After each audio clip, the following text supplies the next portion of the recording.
Do you want to get inside the mind of one of the hosts of Twist, the weekend sports talk? Well, here's your chance on another episode of Mike on the Mic. Welcome in, everybody. Episode 9 of Mike on the Mic. I am your host, Mike Reeves. Thank you for tuning in live on Facebook, RTF Sports Network, Twist, the weekend sports talk. You can find both of those at rtfsportsnetwork.com and twistsportstalk.com. Also find me on all the podcast platforms out there. Happy day to you. Got an exciting show. Episode 9, Mike on the Mic, ready for you. So let's kick it off, as always, with some sports stories showcase. Cam Newton will wear number 1 for the Patriots. Surprise, surprise, surprise. But the real surprise is the fact that he'll be wearing number 1 because no Patriots player has ever worn that number under Bill Belichick. Good old Belly's been the Patriots head coach since the year 2000. I was a sophomore in high school. So in 20 seasons that he's been in charge, no player has worn number 1.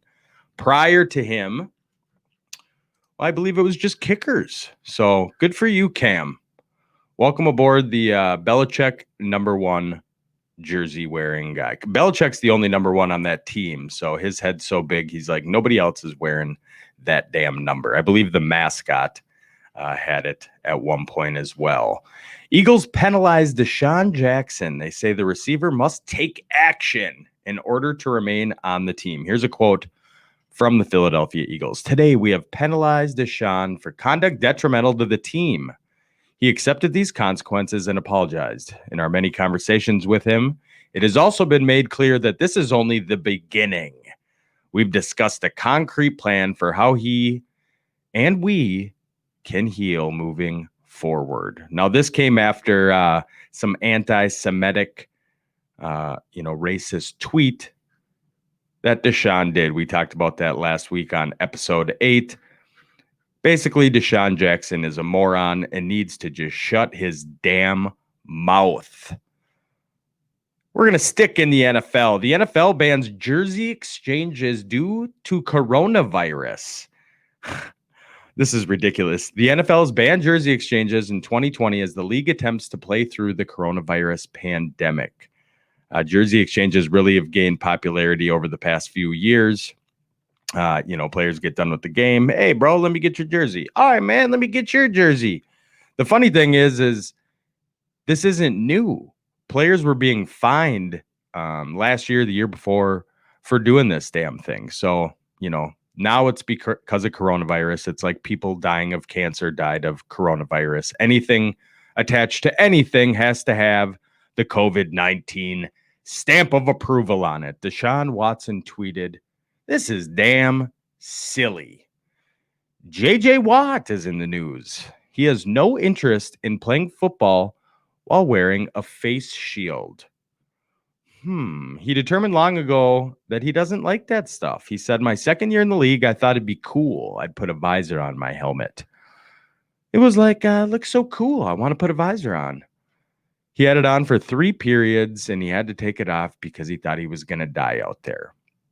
So J.J. Watt says he's not going to play if he has to wear a coronavirus shield. Greg and I were talking about this yesterday. Green Bay Greg, you can check his show out on the RTF Sports Network as well as Twist Sports Talk. But we were talking about this yesterday. He's going to play. This is basically just him saying, don't do this.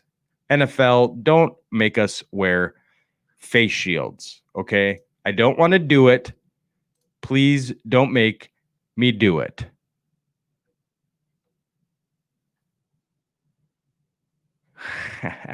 Got some comments going here. We are a live interactive show, and you are welcome that it is on your timeline. Roderick, you must have liked the page. So, stick it in the NFL.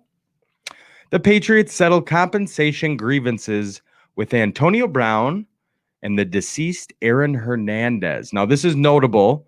Experts came out and said the Patriots' chances of recouping any money was very low. The Patriots gave Antonio Brown a $9 million signing bonus on September 7th of last year.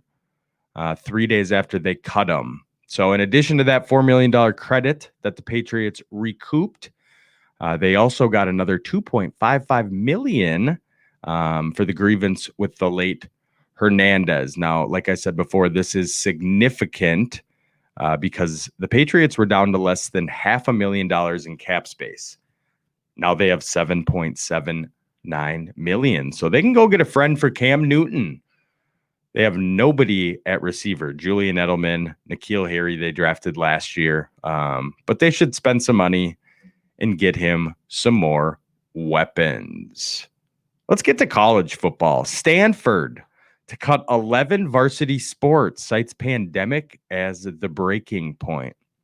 Here's the sports that they're going to cut: men's and women's fencing, field hockey, lightweight rowing. Did they not cut heavyweight rowing? Don't know. Men's rowing, co-ed and women's sailing, squash, synchronized swimming, men's volleyball, and wrestling. So they cut 11 of them due to the money. So these 11 programs consist of more than 240 student athletes and 22 dedicated coaches. Wow, that's a lot of people out. Those are some squash. I was a squash champ back in high school. I used to slam a Mountain Dew before every match, break it, throw it on the ground, and say, "Squash."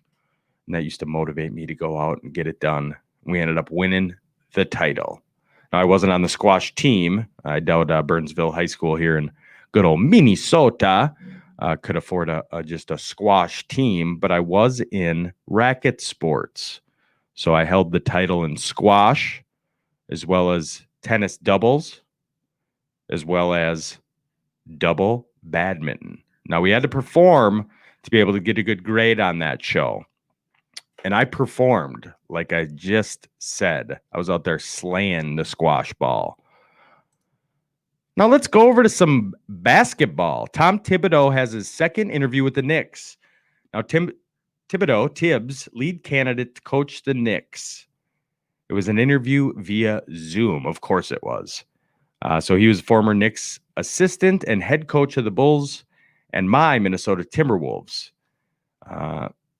What is James Dolan doing? Could he make this team and continue to make this team any worse? Thibodeau's trash.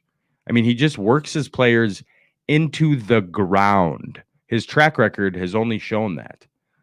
We got one victory in the playoffs with Thibodeau here, and that was basically because we had Jimmy Butler, and he traded away all of our young talent to be able to acquire him for a very short amount of time. So, Tom Thibodeau, fuck you. Speaking of fuck you, Adrian Wojnarowski has been suspended by ESPN for sending fuck you in response to an email from Missouri Senator Josh Hawley about the NBA in China. Woj came out and said I was disrespectful and I made a regrettable mistake. I'm sorry for the way I handle myself, and I'm reaching out immediately to Senator Hawley to apologize directly.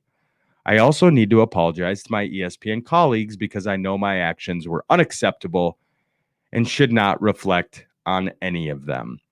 So no timeline has been released on how long the Woj bomb is going to be suspended. It was great to just do it now since the NBA hasn't started. I'm guessing he'll be back for the beginning. He is the Adam Schefter of the NBA. Any news that breaks that has to do with the NBA is from Woj. And he just said, fuck you. I mean, it's not really the end of the world. And personally, I think it's absolutely hilarious. Speaking of my Minnesota Timberwolves, we just talked about them here a couple notes ago when we were talking Tibbs. Recent bubble dropouts could help my Wolves. So Bradley Beal of the Washington Wizards will not play in the restarted NBA season because of a shoulder injury, aka their team sucks and he doesn't want to play. So now, in order for there to even be a chance of the Brooklyn pick not conveying, not only do the Nets have to finish 2 games worse than Washington in the 8 seeding games, they need to drop 2 games in a row to Washington after that. It's really hard to imagine Washington does much better than probably 2-6. They are down to basically nobody, and with their top player out, come on, Nets.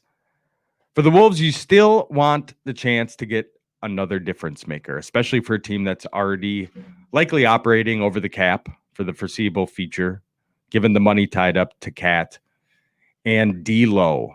So an extra pick, I think we're looking at 14, 15, 16. So basically the lottery, and then we'd be picking shortly after. So we really have to hit on both of those. We got to get that young talent to keep everything flowing nicely for the Wolves.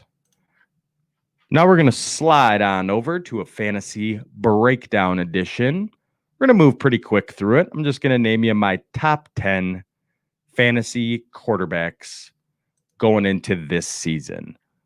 Number 10, I had to give it to my guy, Matt Ryan. Matt Ryan has been basically a part of every team over the last 4 years of mine, whether he was starter or a backup. A couple years ago, had both Matt Ryan and Tom Brady. Ended up swinging Tom Brady for a tight end after mine got hurt. He's just consistent, a lot of offensive weapons. He did lose Austin Hooper this year. So he is going to round in at number 10. Number 9, Allen out of Buffalo. You hear that, Dylan? Your boy made my number 9. So he's a dual threat quarterback. You know, big white guy who can run, strong arm, not a lot of accuracy, but puts up decent fantasy numbers. So he falls in at number 9. Number 8, TB12. He's got a ton of weapons. His left tackle might sit out this season, which isn't very good for Tom, but he's been consistent throughout his years. He's got a lot more weapons this year on offense. I think he's probably going to do over 4,000 yards, over 30 touchdowns, probably under 10 picks. He's going to be a nice addition to any fantasy team, and he is my number 8 fantasy quarterback. Number 7, another long in the tooth QB1, Drew Brees. He's just, if he's healthy, which he usually is, he's putting up big numbers. New Orleans likes to score a lot of points, and he's obviously the quarterback of that squad, so he's going to get you a lot of fantasy points.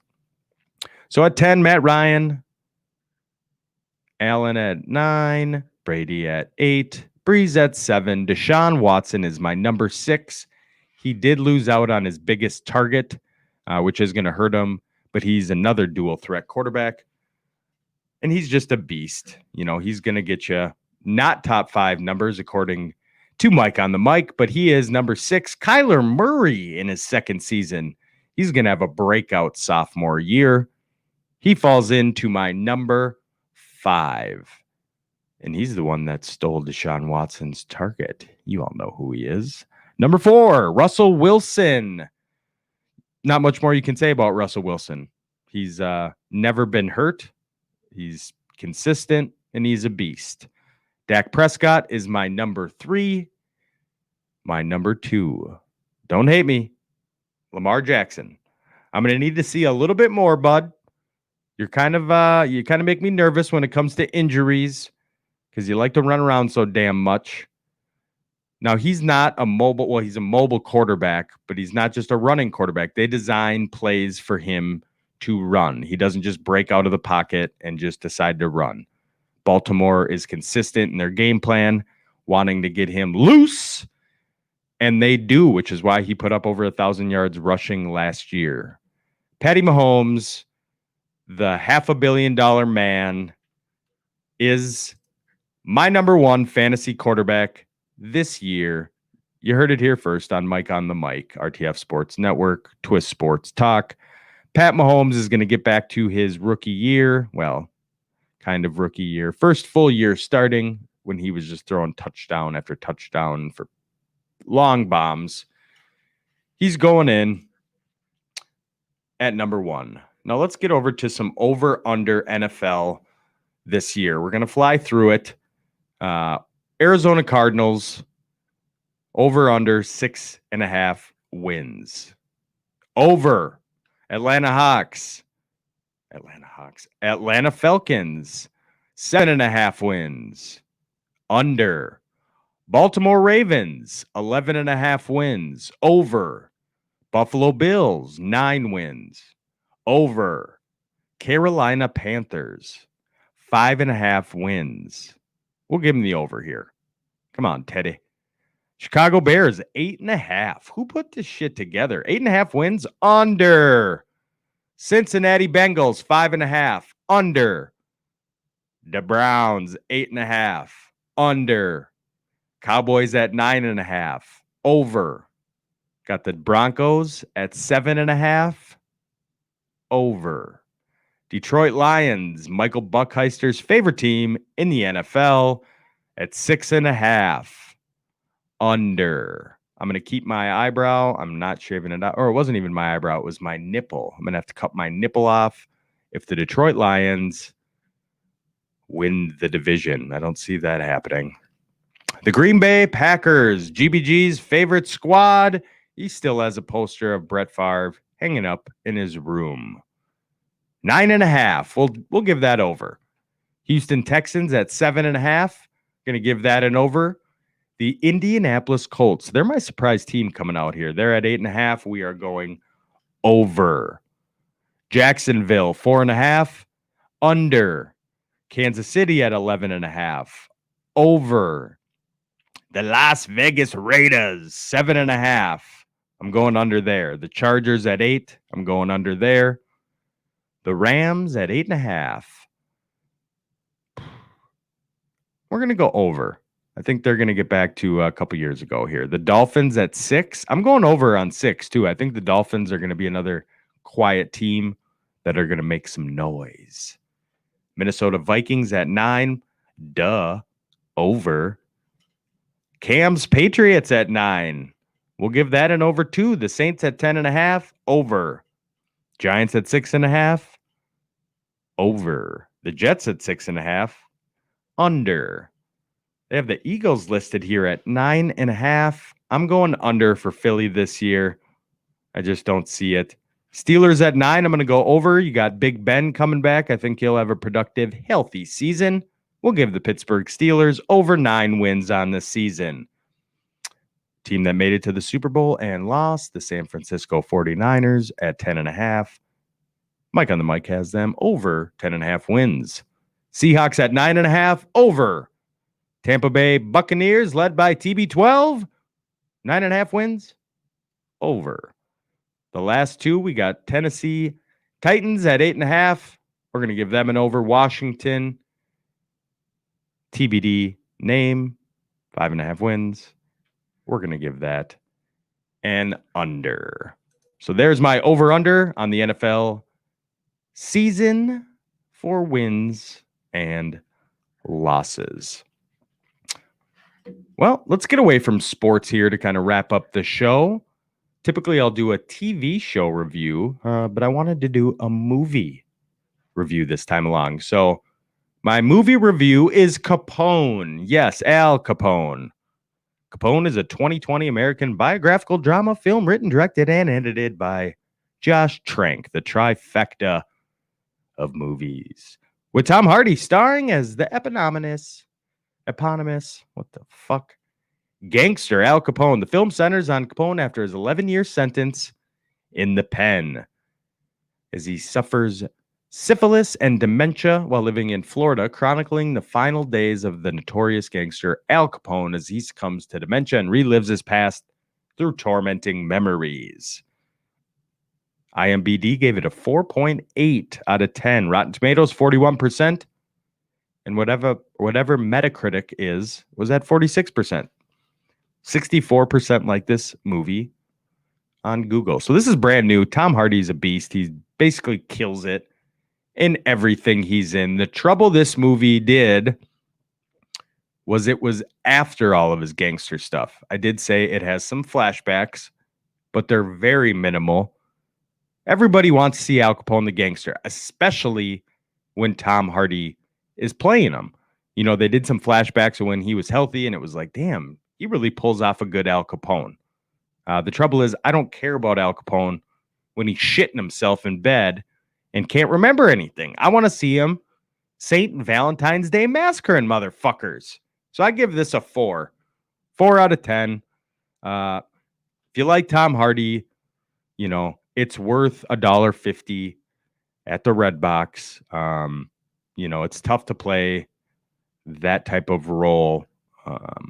But yeah. So I'm going to give that a solid 4 out of 10. So I do have a spotlight for you this week. Typically, I'll grab a new item on the shelves. I'll eat it. You're listening. So you'll just have to take my word for it. So this is fudge brownie M&Ms. Now, you should thank me for doing this because I don't eat this shit, okay? It's before noon. So we got a couple blue ones here. Let's get a brown and a blue. So this is fudge brownie M&Ms. You can go find this at any convenience store out there. Oh, that's literally like, it's a brownie. It's a fudge brownie. I don't understand how they can continue to. We'll have one more. Leave the rest for the old man. Let me finish chewing that up.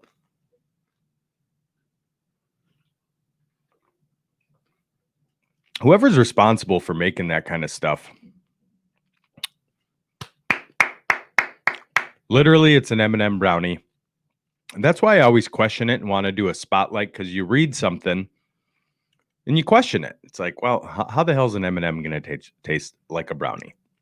Well, you know what? It did. And there you go. So go out, get your M&M fudge brownie. That's your spotlight for the week. And we're going to leave you with a random fact to wrap up the show. I do want to thank everybody for tuning in to another episode of Mike on the Mic. This is episode 9. Might be off next week. Got a bachelor party to do. But we will see you around the corner for episode number 10. So here's your random fact. The first college football game was played on November 6th, 1869, between Rutgers and Princeton. Rutgers won. So November 6th, 1869 was your first college football game ever. Want to thank you again for tuning in. Mike on the Mic, Twist Sports Talk, RTF Sports Network.